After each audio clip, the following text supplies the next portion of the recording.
Okay, let's start.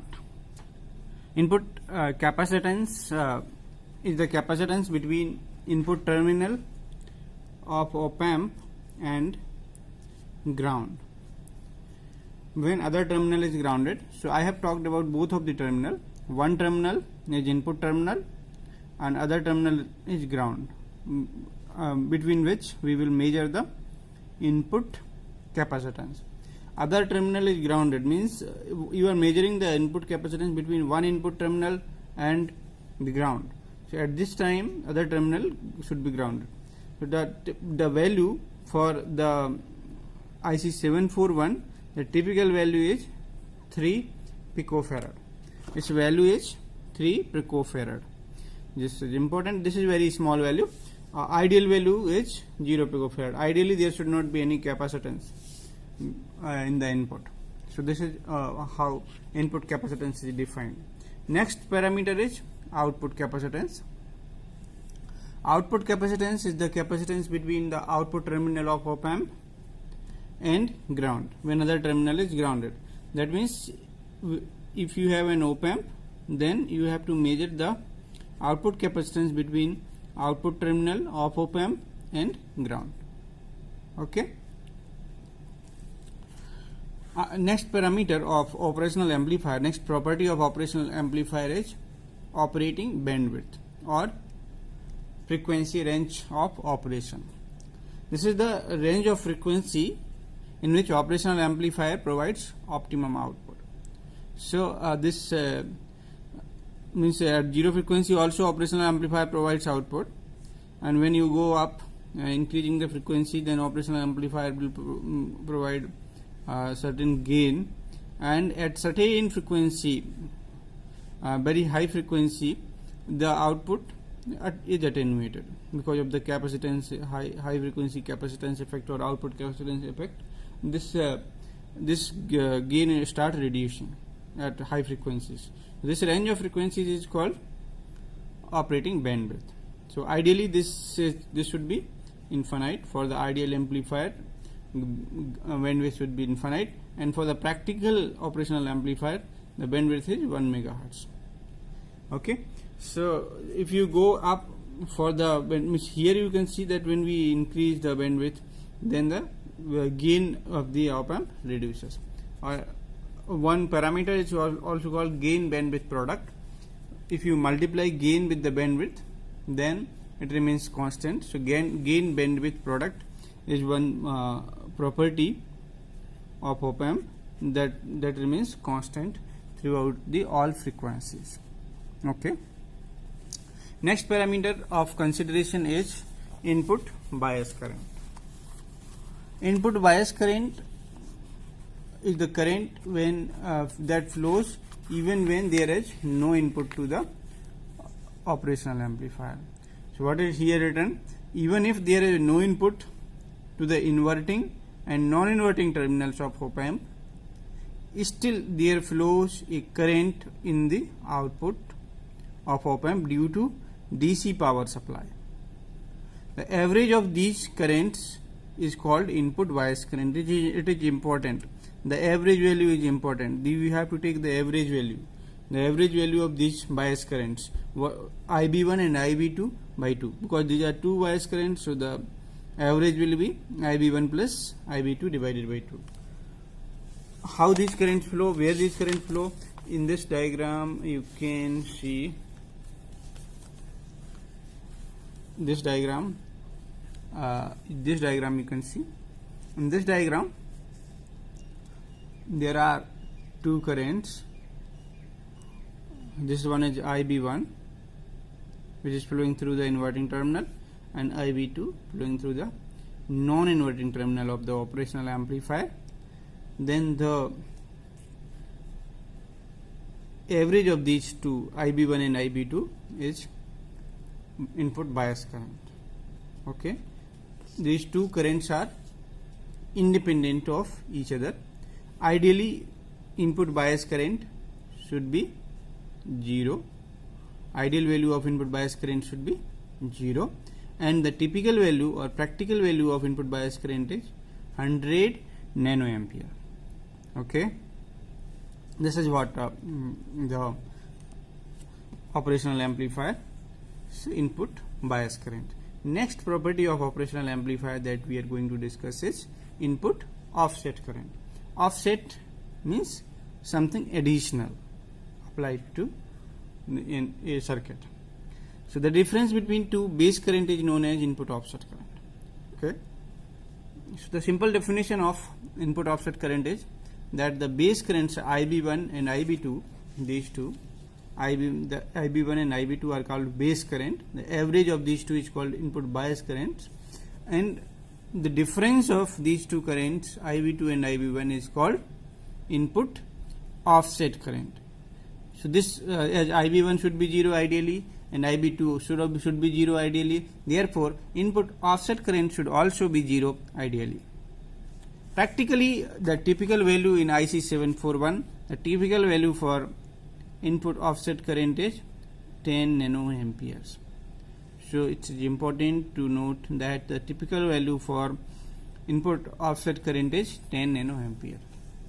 Let us come to the next property of Opamp, that is called input offset voltage. Let us see what is the input offset voltage. As you have seen that input offset current is the additional current required to make output 0. Okay, because if you apply additional current in whichever is lower in that terminal, then automatically output will become 0 because difference will become 0. So that is input offset current. Now in input offset voltage, what is the definition? It's if two terminals of Opamp are tied together and connected to the ground, it is found that a finite DC voltage exists at the output. What should happen ideally? If you short circuit the terminals of the Opamp, then output should be 0. But practically what happens? Still there is a finite DC voltage at the output. So this output voltage can be brought back to its ideal value 0 volt by connecting a DC voltage source at appropriate polarity and magnitude between the two input terminals of the Opamp. Okay. So what happens, that output is this one. These are two inputs of the Opamp. This is the actual Opamp, and I am applying a additional voltage V DC, some DC voltage. This is called offset voltage to make output voltage 0. Okay. After applying this, Opamp has become ideal Opamp. Output voltage is 0. So this Opamp is a virtual Opamp. This outer surface, outer design is a virtual Opamp. This is offset free. Which offset free? Opamp. Actual Opamp is this one, and I have applied one DC offset voltage, after which an Opamp's output is 0. Therefore, this is a offset free Opamp, operational amplifier. So today we have studied in the properties of Opamp: input capacitance, output capacitance, operating bandwidth, input bias current, input offset current, and input offset voltage. Thank you everyone. Thank you so much. I will come up with the next property. Okay, let's start. Input capacitance is the capacitance between input terminal of Opamp and ground when other terminal is grounded. So I have talked about both of the terminal. One terminal is input terminal and other terminal is ground, between which we will measure the input capacitance.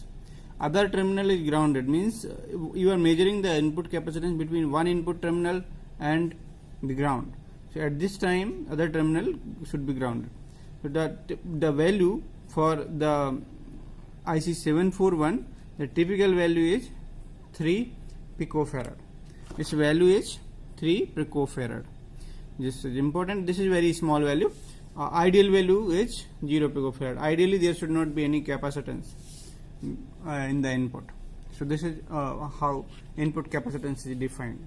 Next parameter is output capacitance. Output capacitance is the capacitance between the output terminal of Opamp and ground when other terminal is grounded. That means if you have an Opamp, then you have to measure the output capacitance between output terminal of Opamp and ground. Okay. Next parameter of operational amplifier, next property of operational amplifier is operating bandwidth or frequency range of operation. This is the range of frequency in which operational amplifier provides optimum output. So this means at zero frequency also operational amplifier provides output, and when you go up increasing the frequency, then operational amplifier will provide certain gain, and at certain frequency, very high frequency, the output is attenuated because of the capacitance, high frequency capacitance effect or output capacitance effect. This gain start reducing at high frequencies. This range of frequencies is called operating bandwidth. So ideally this should be infinite. For the ideal amplifier, bandwidth should be infinite, and for the practical operational amplifier, the bandwidth is 1 megahertz. Okay. So if you go up for the here, you can see that when we increase the bandwidth, then the gain of the op-amp reduces. One parameter is also called gain bandwidth product. If you multiply gain with the bandwidth, then it remains constant. So gain bandwidth product is one property of op-amp that remains constant throughout the all frequencies. Okay. Next parameter of consideration is input bias current. Input bias current is the current when that flows even when there is no input to the operational amplifier. So what is here written? Even if there is no input to the inverting and non-inverting terminals of op-amp, still there flows a current in the output of op-amp due to DC power supply. The average of these currents is called input bias current. It is important. The average value is important. You have to take the average value. The average value of these bias currents, IB1 and IB2 by 2, because these are two bias currents, so the average will be IB1 plus IB2 divided by 2. How these currents flow, where these currents flow? In this diagram you can see this diagram. You can see in this diagram there are two currents. This one is IB1, which is flowing through the inverting terminal, and IB2 flowing through the non-inverting terminal of the operational amplifier. Then the average of these two, IB1 and IB2, is input bias current. Okay, these two currents are independent of each other. Ideally, input bias current should be 0. Ideal value of input bias current should be 0, and the typical value or practical value of input bias current is 100 nanoampere. Okay, this is what the operational amplifier input bias current. Next property of operational amplifier that we are going to discuss is input offset current. Offset means something additional applied to in a circuit.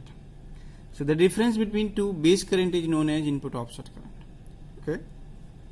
So the simple definition of input offset current is that the base currents IB1 and IB2, these two, the IB1 and IB2 are called base current. The average of these two is called input bias currents, and the difference of these two currents, IB2 and IB1, is called input offset current.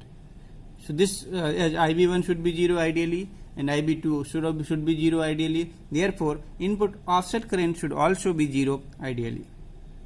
Practically, the typical value in IC 741, the typical value for input offset current is 10 nanoamperes. So it's important to note that the typical value for input offset current is 10 nanoampere. Let us come to the next property of op-amp, that is called input offset voltage. Let us see what is the input offset voltage. As you have seen that input offset current is the additional current required to make output 0. Okay, because if you apply additional current in the whichever is lower in that terminal, then automatically output will become 0 because difference will become 0. So that is input offset current. Now in input offset voltage, what is the definition? It's if two terminals of op-amp are tied together and connected to the ground, it is found that a finite DC voltage exists at the output. What should happen ideally? If you short circuit the terminals of the op-amp, then output should be 0. But practically what happens? Still there is a finite DC voltage at the output. So this output voltage can be brought back to its ideal value 0 volt by connecting a DC voltage source at appropriate polarity and magnitude between the two input terminals of the op-amp. Okay. So what happens, that output is this one. These are two inputs of the op-amp. This is the actual op-amp, and I am applying a additional voltage V DC, some DC voltage. This is called offset voltage to make output voltage 0. Okay. After applying this, op-amp has become ideal op-amp. Output voltage is 0. So this op-amp is a virtual op-amp. This outer surface, outer design is a virtual op-amp. This is offset free. Which offset free op-amp? Actual op-amp is this one, and I have applied one DC offset voltage, after which an op-amp's output is 0. Therefore, this is a offset free op-amp, operational amplifier. So today we have studied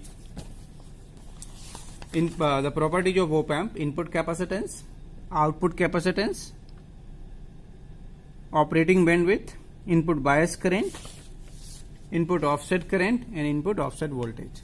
Thank you everyone. Thank you so much. I will come up with the next property.